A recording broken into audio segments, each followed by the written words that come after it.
Last time we were looking at the Abraham stories and the way that the individual stories about Abraham, the small vignettes of stories that we get about Abraham, are being arranged in a particular theological way by the Yahwist editor, who is the main writer of this material. So we are reading the primeval, or reading the ancestral history pretty much as the Yahwist would tell the story. And so we want to notice, and we already have noticed, some of the major features of that story, primarily the history of the fulfillment of the promise that was made to Abraham of land and descendants. And much of the material that the Yahwist has to share about Abraham is set into a context to tell the larger story of the way that the promise is fulfilled and the outlines of what God seems to want by doing that. This is important because if you read the scholarly literature on Abraham, you will see that the general tendency, particularly among form critics, is to see this material as what we call etiological material. That is, they think that all of these stories about the ancestors originally had something to do with explaining the origin of things, which is what the word etiology means. If you want to know how various things started, then you tell a story about why this is so. It's a very common folklore motif to tell stories like this. So you probably know some from your own area of the country when you were growing up about why certain things look like that. There is locally an etiological story to explain the funny shape of the mountain you see in front of you when you go out Whitney Avenue, which is Sleeping Giant. So if you're going to call it Sleeping Giant, there must be a story there, right, of some sort to explain why people called it Sleeping Giant. Just looking like a profile of a sleeping human is not enough to do it. You've got to have a backstory of some sort that tells you that. Some form critical scholars, mainly Martin Note is associated with this, got the idea that all of our ancestral stories grew originally in that way. And so the prime example is the story that you'll be dealing with in the discussion groups, which is the story of Jacob's night vision that he had at a place which was originally called Luz. And it is no longer called that, it is now called Beit El, which means literally the house of God, or the sanctuary of God. So why does it get that particular name? And Note would say, well, the name was peculiar from the start. It was always called Beit El, and to explain why the place was called Beit El, people told this story about their ancestor who spent the night there and had a divine revelation, and he was the one who named it. And he said when he woke up, surely this is Beit El, and what do you know? The name stuck. And so that is a kind of etiological explanation for the name. In the Abraham stories, we will read an interesting story, and I'll visit with you in a moment, about God destroying the city of Sodom and Gomorrah on the plain, and why that area to this day looks like such a wreck. Well, it's that way because God destroyed it by making fire come down from heaven and destroy Sodom and Gomorrah, and it is like that to this day. That's a typical marker of an etiological narrative. It has a pointer to explain why certain present conditions exist, and they root those in the past. Now, Martin Note thought that every incident that we find in the ancestral stories is an explanation of something like that originally. And then it gets theologized in one way or another. And he thought that the stories originated at a particular spot, and if you're careful to read the context, you can figure out what spot it was that the story originated in. Beit El is an easy case. A story about how Beit El came to be called Beit El obviously was treasured in and grew out of people talking about Beit El and its name. So it must have, Martin Note reasoned, been part of the lore of the place, Beit El, and was tied to it. And he thought that if you read your text carefully, you could tie all of these different stories to the locations in which they originated. Now, the problem with that theory about the origin of our ancestral narratives is that it just doesn't work. If you begin to look at the stories we've looked at so far in the Abraham material, we've seen two stories that have to do with trips to Egypt and the claim on the part of the ancestor that a wife was really a sister. It's very hard to say that that explains anything. It really doesn't. It functions totally differently in the Abraham narrative. And if you look at other incidents, you will see that that is mostly the case with these Abraham stories. Surely the long narrative about Sodom and its destruction that we're going to look at in a minute is not told just to explain why Sodom looks like the wreck that it currently does. I mean, that may all be true. We don't know it to be true because climate has changed. We know about that. And things in the biblical period in the narrative are far enough back that we probably are dealing with a very different climate than what we are dealing with in more modern times, even in the end of the first millennium. And you'll see an example of that in a minute when you get a description of various parts of the land that simply don't match what we think of as the land that we know today. It's very hard to line it up in that way.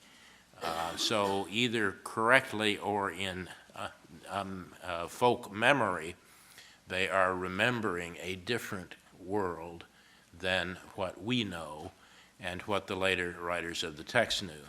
So to see that as somehow etiological, we don't know.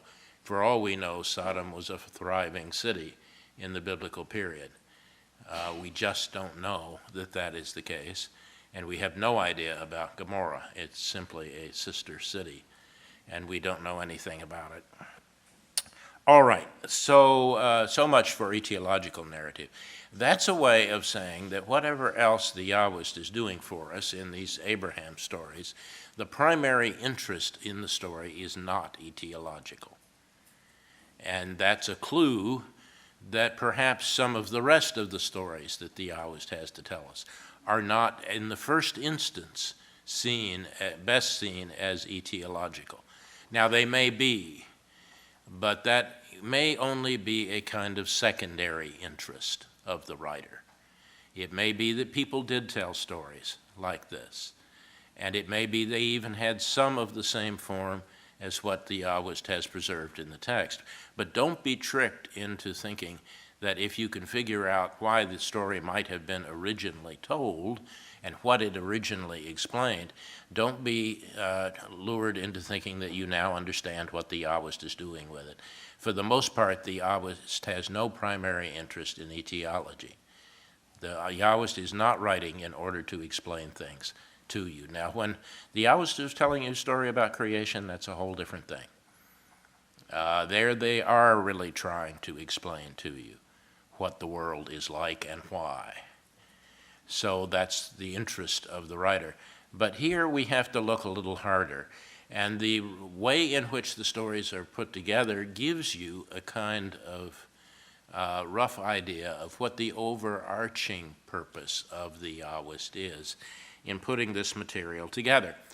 And we have seen that the main interest of the writer seems to be the promise and its fulfillment. This motif of the promise to the ancestors has been introduced with Abraham, and it's particularly important in the first part of the narrative about Abraham to show the history of that promise and ultimately its fulfillment. Now here, the writer, the Yahwist, is laboring under the difficulty that the ancestors do not see the fulfillment of the promise, according to biblical tradition and the way this works out. They never get to the place, at least they never get to it as their own land.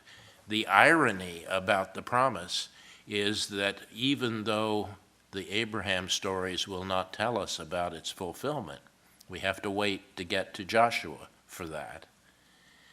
And eventually, the writers will try to explain to us why we have to wait to get to Joshua. They know there is a problem here. The irony of the Abraham stories is that Abraham is, in fact, walking around aimlessly in the land that will eventually be the land to which God is taking the people. But we don't have any hint of that right now. We don't know where the boundaries of the land are. We don't know what the status of the people is. And so these motifs continue to play out in the ancestral stories, but never reach the resolution. And remember that Genesis ends not with a triumphal entry into the land, but with another descent into Egypt. It begins with a descent into Egypt in the Abraham story. That's the first full story they tell. And the next thing you know, it is Joseph and his brothers who are down in Egypt, and that is where the long narrative of the Exodus and what is associated with it begins. So we're dealing with another set of issues which revolve around this descent into Egypt. And so far these narratives are being positioned in the ancestral stories to explain that and to continue to explore the issue that was raised for us by the Yahwist and, for that matter, by the priestly writer in the stories about the garden and creation. That is, what is the appropriate relationship between people and the deity? And we have a large challenge going on in Genesis about exploring whether or not obedience is the way that God wants people to react to the deity. So this is a two-pronged exploration. One of those prongs has to do with the covenant and its fulfillment, or rather I should say at this point, the promise and its fulfillment. And then the other has to do with what, after all, is going to be the proper relationship between people and the deity. Is the idea that obedience of the sort that Abraham exemplifies by going when God says go, even though Abraham from the beginning has no idea where he is going, he simply is going wherever God wanders with him. And that is the epitome of obedience. And the narrative, from time to time, will revisit that theme of obedience, but the main interest of the narrative remains on the promise.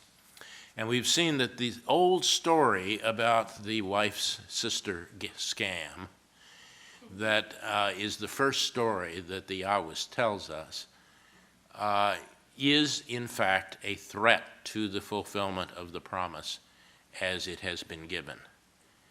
And we're going to see now, in the way these stories are arranged, that there are a series of these efforts at undermining, although quite unthinkingly, on the part of Abraham. Abraham is dense.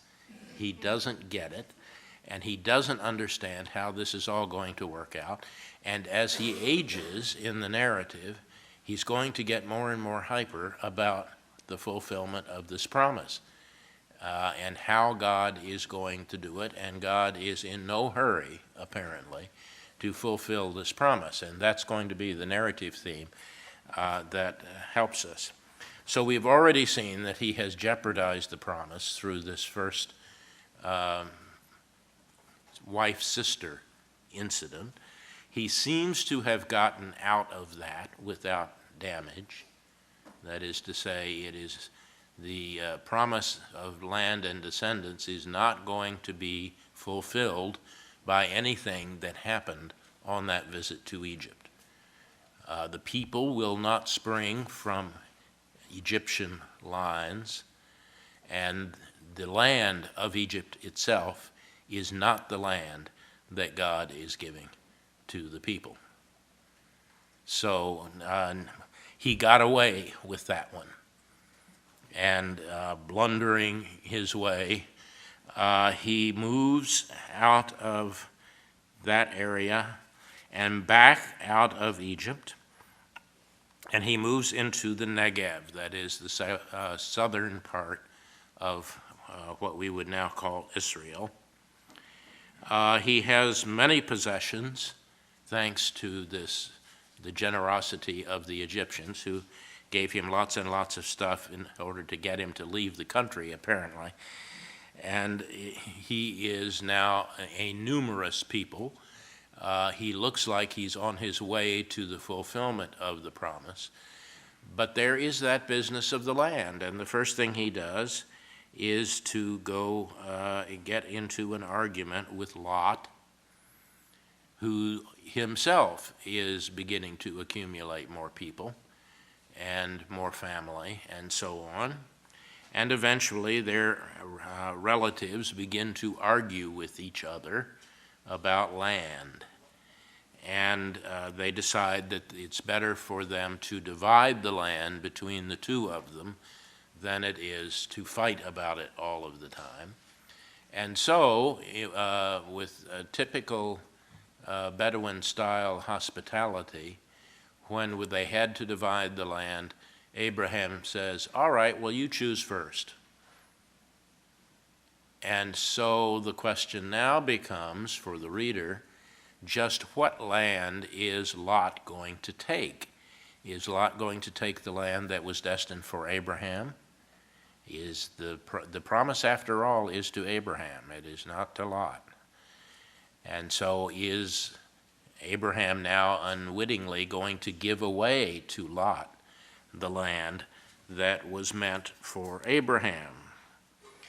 And when Lot takes a look at what the different possibilities are, he looked up and saw that the Jordan Valley was well watered, which is a laugh if you've seen the Jordan Valley. I mean, it really isn't.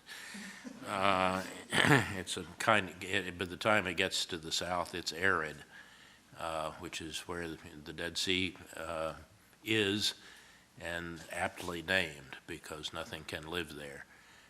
It is hot. If you've ever visited Qumran or ever visited Masada, you know what a terrible place it is at almost any time of year. It is terribly, terribly hot. To think of it as well-watered, either they're dealing with a different world than the one we know, or they've got a different definition of what well-watered means. So he looks out, he says, that's well-watered, and so he chooses that part, not knowing that before too long it's going to be a desert and a waste. And so he chose it for himself, and Abraham dwelt in the land of Canaan. So accidentally things work out all right again for Abraham. He chooses the land of Canaan, which generally will be the land that Israel will eventually occupy. And so they continue. God repeats the promise at the end of chapter 13. And so things seem to be going on all right. Nobody knows exactly what to make of chapter 14. This is an old story about a battle that takes place between Abraham and 5 kings. We have no idea what the origins of this are or what the significance of it is. Most source critics are even afraid to assign it to a literary source. They have no idea what it is or why it is here. It does anticipate Jerusalem being eventually in Israelite hands, although that will actually not happen until much later in the narrative, in the assigning of the land to the various tribes. And we have to get considerably later.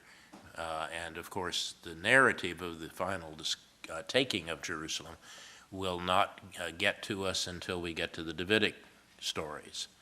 It's David who takes it, and that is literal. That is, he takes it from the Jebusites, and it becomes his own personal city, which in terms of politics as well as religion was a definitive move on his part. Thereafter, it will be known as his personal possession. It will be the city of David thereafter. And so it's his own personal fiefdom. And it becomes both the political and the religious center. And that's a terribly important move on his part. But that is far, far in the future. This story has nothing really to do with that. Jerusalem will also make an appearance in chapter 22, the Isaac story, in a way that will surprise us when we get there. It seems to have nothing to do with designating it in a particular way. So outside of that, nobody understands exactly what is there. In chapter 15, we raise again the question of the promise and its fulfillment. Abraham is now getting upset. God tries to reassure him in the first verse, just as God tried to reassure him at the end of chapter 14. After all these things, the word of the Lord came to Abram in a vision. Fear not, Abram, I am your shield, your reward will be very great. But Abram said, O Lord God, what will you give me, for I continue childless, and the heir of my house is Eleazar of Damascus. And Abram said, you have given me no offspring. How can he be a mighty nation if he doesn't have any descendants? This is a practical problem. And it's going to only get worse as he ages. He and Sarah both are said later on to be about 5 years apart in age.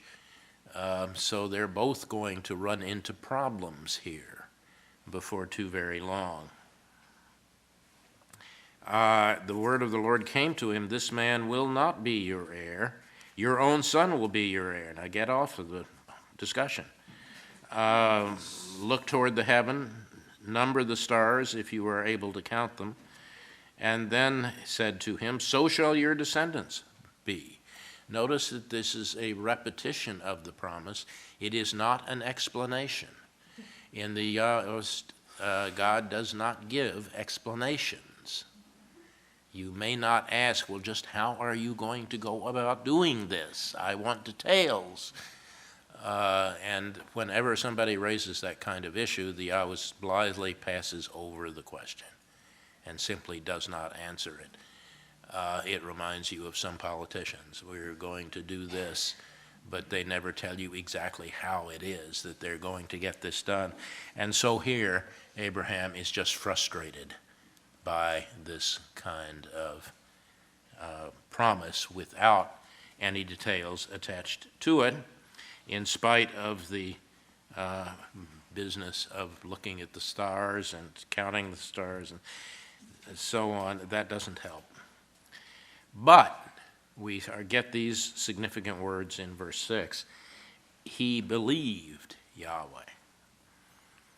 And Yahweh considered that to be the equivalent of righteousness. Now, this will get picked up in the New Testament and used in a really big way, but it's important here because from the perspective of the Yahwehs, people are not innately righteous. What they do and get cannot be categorized that way. and it cannot be considered to be a reward for righteousness. So the promise is not because of a righteousness, it's because of obedience in the Abraham story. So the two don't equate. And here the Yahwist is trying to explain how it can be that these unrighteous people, which he's provided so many examples of in his narrative from the very beginning, how can God care about these people? And the answer is that it is simply a divine gift. People are not righteous, but if they believe in what God tells them to do, God will take that as righteousness, as if it were righteous. And here, the New Testament reading of this is more or less correct. This is the way that the idea of it works here, the relationship between belief and result, a reward. So that is the way that story ends, but God is not through. God continues and wants to remind Abraham of the past history. I am Yahweh your God who brought you from Ur of the Chaldeans to give you this land to possess. So the land they are now in is going to be at least part of the land that they eventually get. But Abraham is not satisfied with that. How do I know that I will possess it? And you now get a really remarkable covenant made between God and these people through Abraham. It's known appropriately as the covenant between the pieces, and we do have examples of it in ancient Near Eastern covenantal tradition. This was a way of making a covenant, which is why the Hebrew idiom for making a covenant is to cut a covenant. And it probably lies behind the English idiom to cut a deal too, but you don't want to go into too much background detail on that background of it. And people have blissfully forgotten what the original meaning may be. But that's what is going to go on here. And God said to him, bring me a heifer 3 years old, a she-goat 3 years old, a ram 3 years old, a turtle dove, a young pigeon. And he brought all of these, cut them in two, and laid each half over against the other. But he did not cut the birds. And the birds of prey came down upon the carcasses, and Abraham drove them away. And when the sun was going down, a deep sleep fell on Abram, and a great dreadful darkness fell upon him.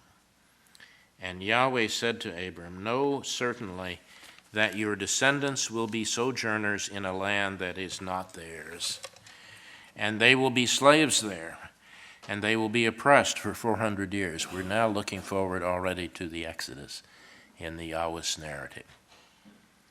But I will bring judgment on the nation which they serve, and afterward they will come out with great possessions.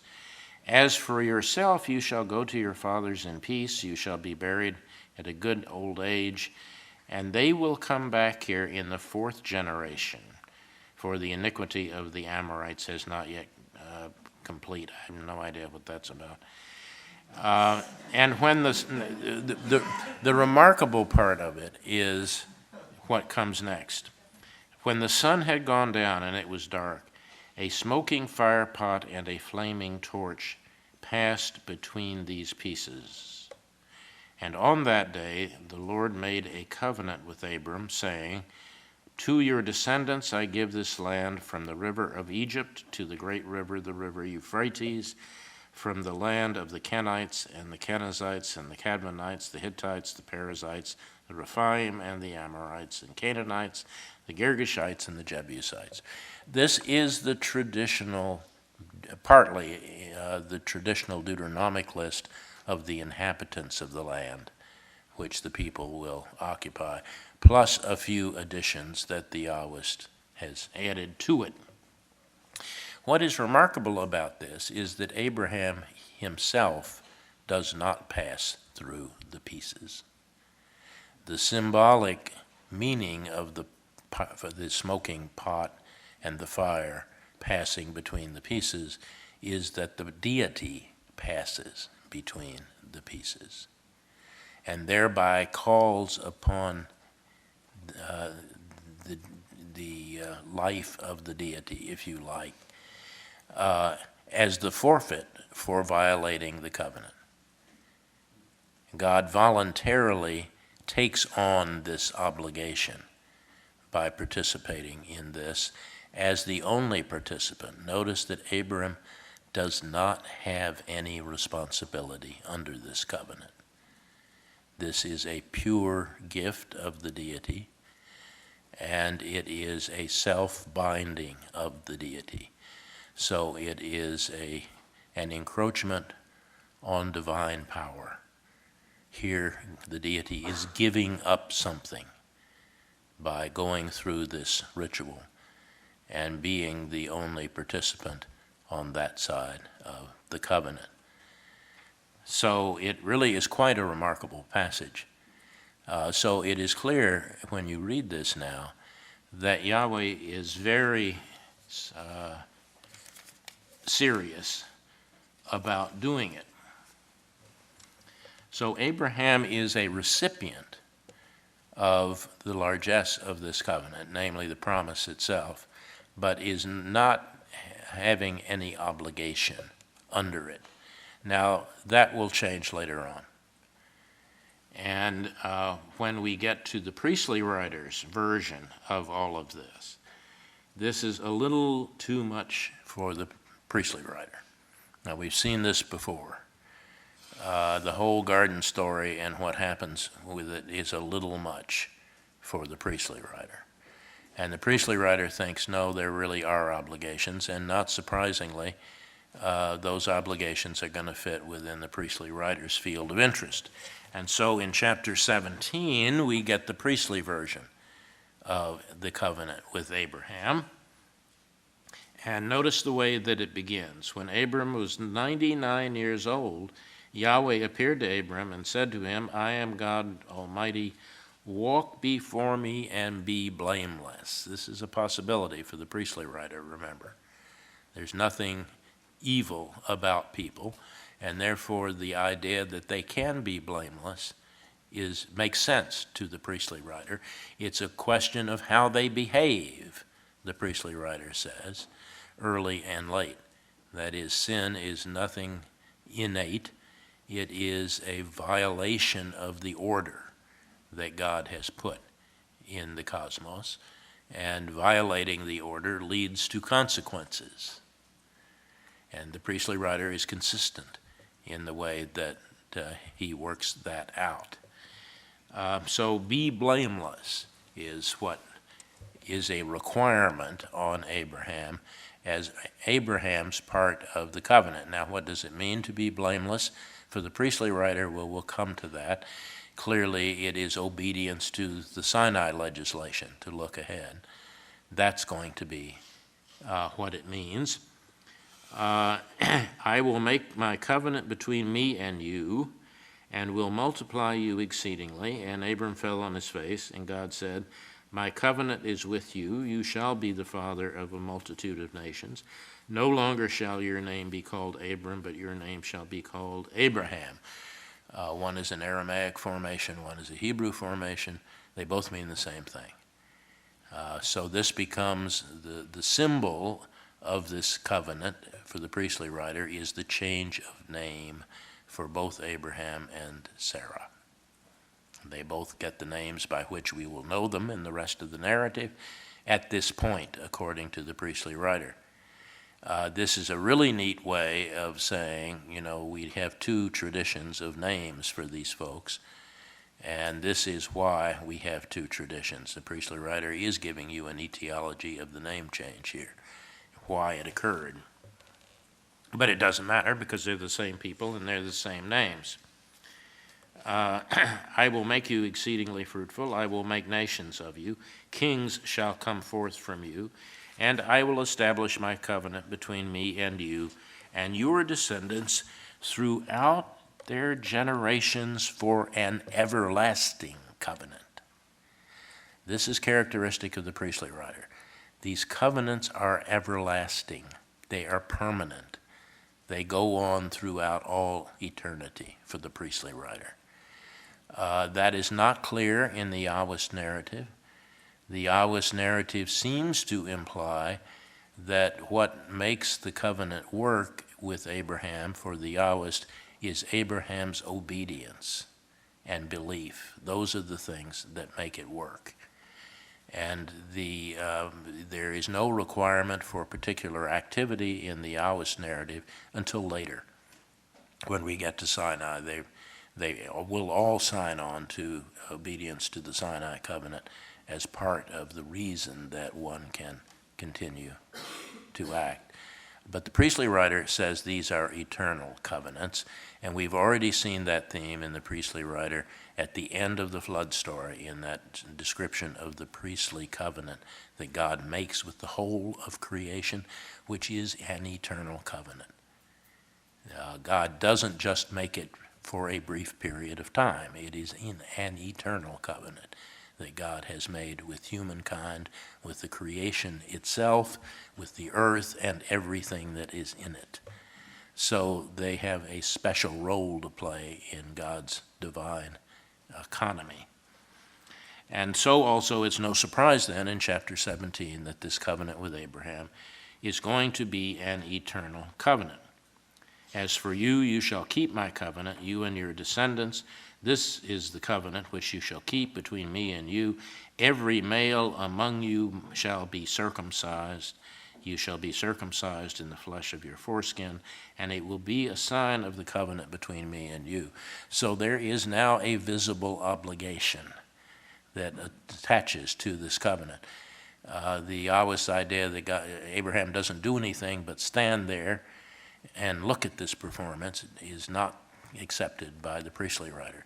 The priestly writer says, no, the practice of circumcision is a ritual obligation, and it is a ritual obligation that identifies the people who keep the covenant. So this is a very important moment for the priestly writer because it is the etiology of practices that later on in the post-exilic period will become terribly important for the Jewish community as a marker of difference from the rest of the world. But here again, this is an origin story for the priestly writer. There's not only a name change to signify a new individual, there is a visible sign that this person is now a member of this covenant. Sarah is also a part of that change and a part of that covenant. So, which makes sense for the priestly writer because remember, people are transmitting the divine image and they do so genetically. So she is an equal partner in that activity, and therefore she also is part of that covenant, although she does not have the visible sign of it that Abram has. And so this goes on at some length. Circumcision eventually takes place at the end of the narrative so that they all are visibly now marked. All the males, at least, are now visibly marked. We move from there to a very interesting story, which is the story of Sodom. It's interesting in a lot of respects, but the most important one for us is that it shows a side of Abraham that we have not yet seen. So far in the narrative, we've seen Abraham as obedient. That's his chief characteristic. He may be dumb. He may not figure out how God is going to do all this, but ultimately believes that God will do it, and that is enough to cause God to make this self-binding covenant in which God is the one obligated to do certain things, and Abraham simply stands there and watches this performance. So Yahweh appeared to Abram at the oaks of Mamre in chapter 18 as he sat at the door of his tent in the heat of the day, and he looked up, and there were 3 men standing in front of him.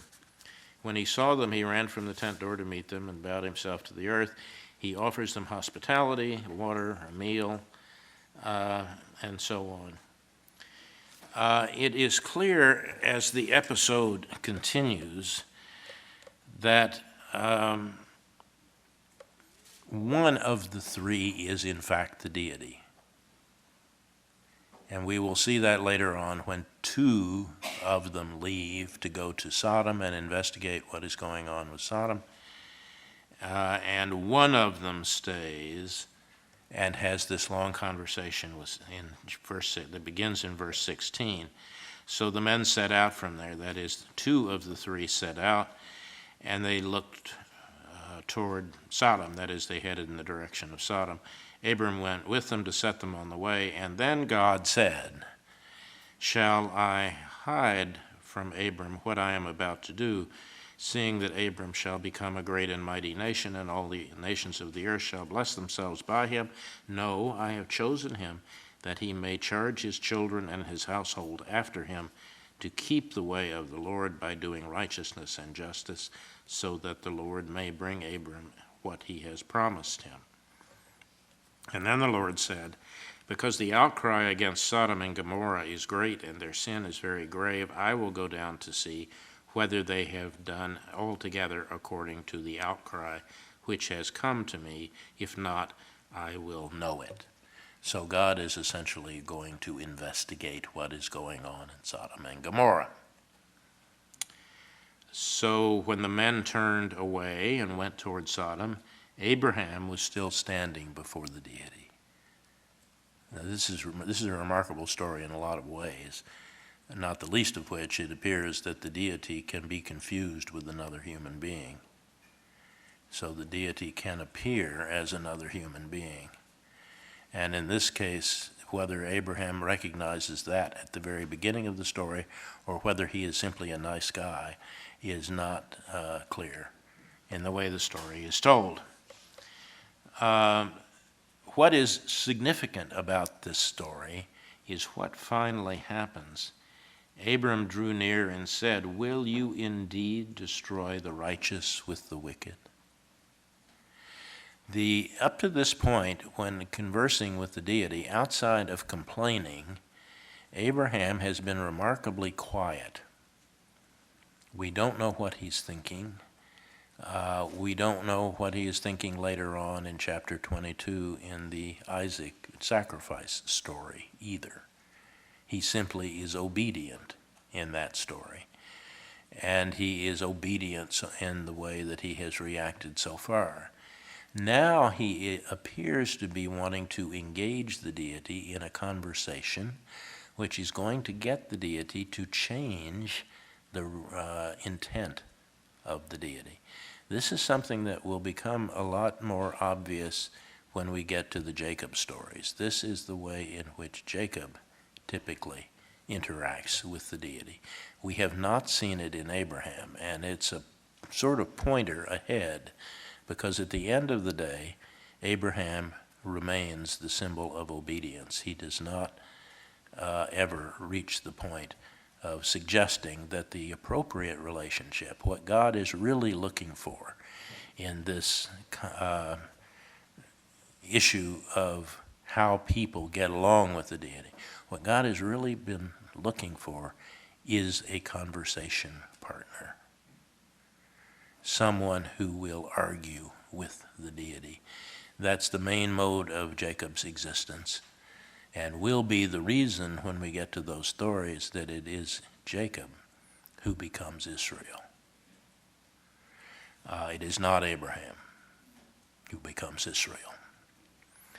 And when we get later on, you'll recognize this mode of interaction from the book of Jeremiah in particular, which is simply full of that sort of interaction. This one is typical Near Eastern horse trading. Notice the way in which it works. Abram drew near. "Will you indeed destroy the righteous with the wicked?" That's a leading question to ask the deity.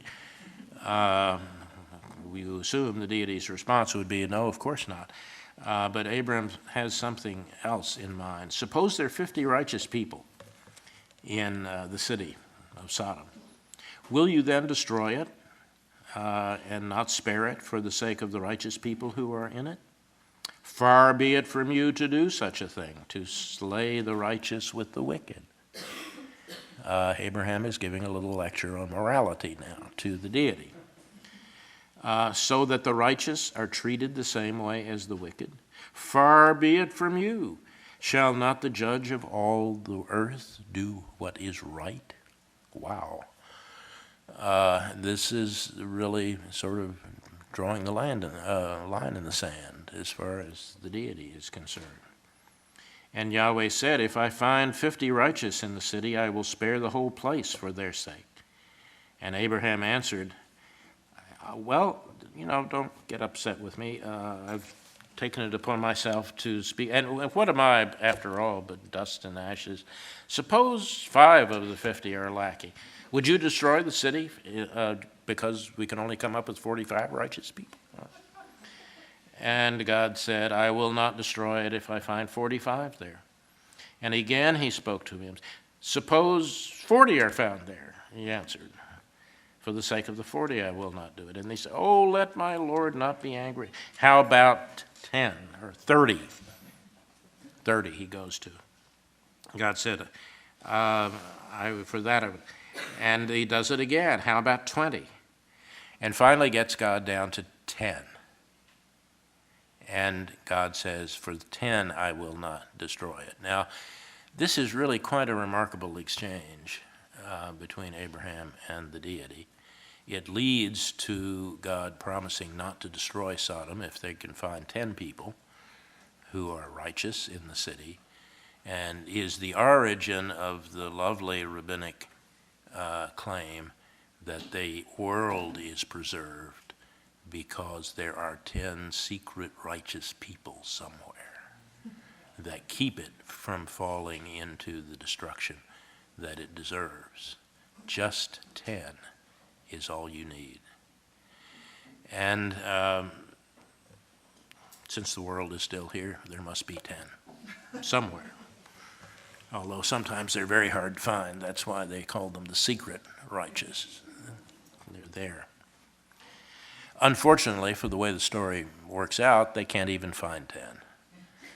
And so the city of Sodom is destroyed. But the relationship that is hinted at here in this story is an important signal of what is to come in the narrative, and suggests a different kind of relationship between people and the deity that is going to be worked out more fully in the Jacob story. And you'll see the way that works. For the moment, this narrative line is now dropped entirely. We don't get any more of it in the Abraham material at all.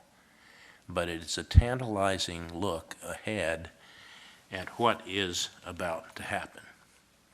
So with that, we'll stop. We'll pick up the story and get into the Jacob material a bit later on.